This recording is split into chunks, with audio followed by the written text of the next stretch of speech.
Só para que você possa ter consciência, o Agostinho ele foi profundamente influenciado por alguns pensadores helenísticos, vamos dizer assim, como eu falei. E é importante saber porque pode ser que em alguns momentos caem justamente sobre a questão da influência de Agostinho. E é legal saber acerca disso.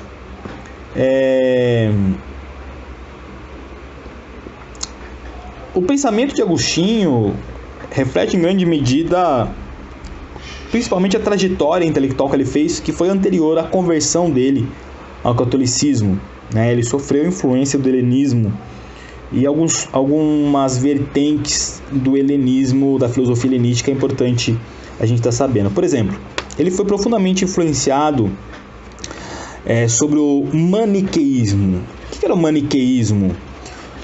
O maniqueísmo era uma doutrina persa e afirmava ser o universo dominado por dois grandes princípios opostos, o bem e o mal, né? E uma incessante luta entre si.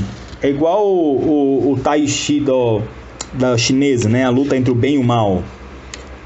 O maniqueísmo ele acreditava nesse dualismo, né?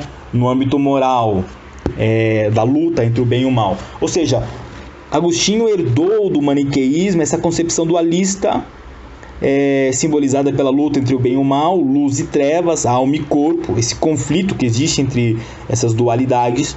Ele dizia que o ser humano tem uma inclinação natural para o mal, para os vícios, para o pecado. Ou seja, ele insistia que nós já nascemos pecadores, né? Para os cristãos é o pecado original, e somente um esforço consciente pode nos fazer superar essa deficiência natural, vamos dizer assim, considerando, por exemplo, que o mal como o afastamento de Deus. Ele considerava que o mal era o afastamento de Deus e ele defendia a necessidade de uma intensa educação religiosa, tendo uma finalidade de reduzir essa distância entre o homem e Deus. Essa distância provocada em razão justamente do mal presente no ser humano, fator do pecado original. Uma outra corrente que influenciou Agostinho foi o sexismo, né? O sexismo era aquela permanente desconfiança dos dados dos sentidos, né? Aquela crítica direta aos sentidos, se tudo aquilo que a gente percebe ou vê realmente existe ou é real, acerca do mundo sensível, do conhecimento sensorial, que nos apresenta uma multidão de seres mutáveis, flutuantes, transitórios.